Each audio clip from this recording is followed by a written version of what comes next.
नमस्कार, स्वागत है आपका होराइजन हिंद दावेदार में। दावेदार हमारा ऐसा शो है जिसमें हम आपको मिलवाते हैं नए चेहरों से, नए लोगों से, नई सोच से। वो लोग जो समाज सेवा के क्षेत्र में अग्रणी हैं, लेकिन उन्होंने कभी भी चुनाव का स्वाद नहीं चखा। लेकिन ऐसे ही जज्बावान लोग, ऐसे ही हिम्मती लोग किसी भी व्यवस्था की सूरत बदलते हैं। ऐसी एक ऊर्जावान सूरज कलोशिया आज हमारे साथ हैं। सूरज वार्ड 18 से टिकट चाहते हैं और आपके मुखातिब हैं। नमस्ते सूरज जी, क्या हाल है? देखिए, हमारे यहाँ परंपरा है, जो भी हम जिस किसी को बुलाते हैं वो अपने बारे में अपने विचार बताता है, अपने बारे में बताता है। आप बताइए दर्शकों। सबसे पहले तो नव वर्ष की आप सभी को हार्दिक शुभकामनाएं। मैं होराइजन हिंद का आभारी हूँ जिन्होंने मुझे यहाँ पर बुलाने का मौका दिया। सर, मेरा नाम सूरज कलोशिया है, मेरी उम्र 22 वर्ष है और मैं वार्ड नंबर 18 से कांग्रेस से टिकट मांग रहा हूँ। मैं पिछले 5 वर्षों से अपने क्षेत्र में और एनएसयूआई संगठन में अपनी सेवाएं दे रहा हूँ। सूरज, आपके मन में चुनाव लड़ने का कैसे आया? आप लगभग कितने सालों से कांग्रेस से जुड़े हो? सर, करीबन 5 वर्षों से मैं कांग्रेस के विभिन्न संगठनों में अपनी सेवाएं दे रहा हूँ। एनएसयूआई, आईटी सेल और यूथ कांग्रेस। तो आईटी सेल आप खुद हैंडल करते हो? क्या हो आईटी सेल में आप? आईटी सेल में साउथ कोऑर्डिनेटर था सर। साउथ का कोऑर्डिनेटर, मतलब साउथ की सारे क्षेत्र की कमान देखी? जी सर।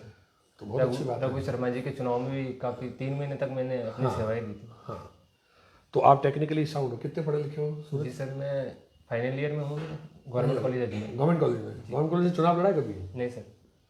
चुनाव लड़वाया है बस? लड़वाया। पहली बार चुनाव लड़ने की मौका मिली। चलिए, बहुत अच्छी बात है। आपका विजन क्या है आपके वार्ड के लिए? आपको वार्ड में सबसे बड़ी समस्या क्या लगती है? सर, सबसे बड़ी समस्या हमारे वार्ड में पानी की है सर। 70% इलाका पहाड़ी है, क्षेत्र का है। तो जो पहाड़ी क्षेत्र में जो लोग रहते हैं वहाँ पर उनके पानी की सप्लाई नहीं हो पाती है सर। दूसरा सर, हमारे सफाई की व्यवस्था बहुत ठप पड़ी है।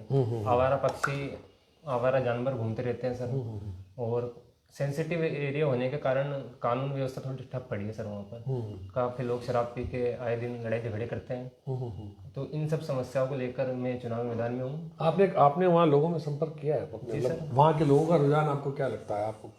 जी सर, लोगों का समर्थन है मेरे पास में। 5 वर्षों से मैं अपनी सेवाएं दे रहा हूँ वहाँ पर।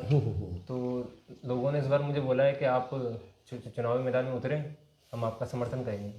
चलिए, बहुत अच्छी बात है सूरज। और सूरज, मुझे आप बताइए, आपके वार्ड में वैसे भी पार्षद कौन है? सर, भरत जी धुलकेड़िया। भरत धुलकेड़िया। तो आपको क्या ऐसी क्या चीज़ लग रही है जो भरत जी नहीं कर पाए अभी तक और आप कर सकते हो? सर, वहाँ पर करीबन 2000 लोग वाल्मीकि समाज शेड्यूल कार्ड से हैं। हाँ। तो उनकी सर एक तो श्रमिक कार्ड जो मजदूर डायरी है। पार्षद का काम केवल इतना ही नहीं है सर कि रोड बनाना, नालियाँ बनाना। पार्षद के कई काम होते हैं। तो रोड, नालियाँ, सारी व्यवस्था सही है, लेकिन सर भरत जी ने क्या अपने मजदूर डायरी और जो भी सरकार से योजनाएं मिलती है उसका मतलब लोगों तक पहुँचाए नहीं अच्छी तरह से। तो इन सब मुद्दों को लेकर तो लोगों तक आप ये चीज़ पहुंचाना चाहते हो? जी सर। और देखिए, चुनाव एक महंगी चीज़ है। मतलब चुनाव वो ऐसी बात नहीं है कि घर बैठे आप जीत जाओगे। चुनाव में खर्चा होगा, बहुत सारी समस्याएं आएंगी। आप इस एज में जब खुद पढ़ रहे हो, आपके पिता क्या करते हैं? सर, वो तो मजदूरी करते हैं। मजदूरी करते हैं? जी सर। शाबाश। तो आप इस चीज़ को कैसे सॉल्व करोगे? धन की व्यवस्था कैसे करोगे? सर, जितना मैंने अध्ययन करा है, मुझे ऐसा लगता है कि किसी भी बड़े राजनीतिक आंदोलन के लिए आपको ज़्यादा धन की आवश्यकता नहीं होती है।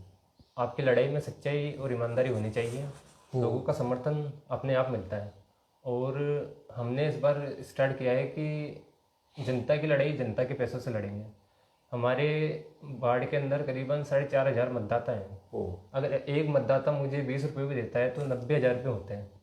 तो इस बार हमने सोचा है कि जनता की लड़ाई जनता के पैसों से लड़ेंगे और जनता के लिए काम करेंगे। जी सर। बताइए, देखिए कितनी खूबसूरत सोच है, कितनी स्ट्रेट फॉरवर्ड बात है।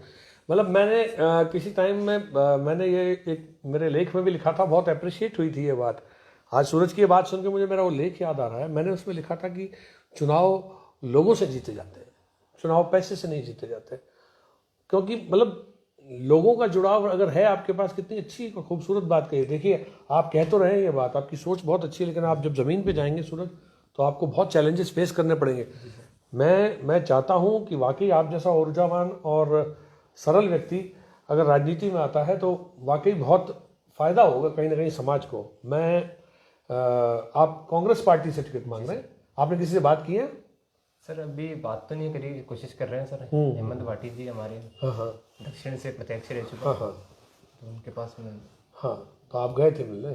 जी सर। ठीक है, तो आप अगर हेमंत भाटी जी या कांग्रेस आपको टिकट दे देती है तब तो आप चुनाव लड़ोगे, जी सर। और नहीं देती है तो क्या करोगे आप? सर मैं जनता से संपर्क करूंगा, अगर उनका मतलब पूर्ण समर्थन रहेगा तो ही चुनावी मैदान में उतरूंगा, नहीं तो फिर बिना टिकट के तो बिना टिकट के नहीं उतरोगे? नहीं सर।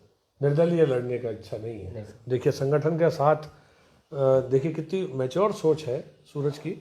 उनको लगता है कि आगे, क्योंकि इनकी आयु बहुत छोटी है, हो सकता है आगे इनको और भी पार्टी मौका दे, लेकिन मैं मुखातिब हूँ विशेष तौर पर ऐसे मेहनतकश लड़कों के लिए, ऐसे मेहनतकश लोगों के लिए जो वाकई सेवा का जज्बा रखते हैं और पार्टी से सदाचारता में अपनी हदों और लीकों के अंदर अनुशासन का पालन करते हुए टिकट मांग रहे हैं।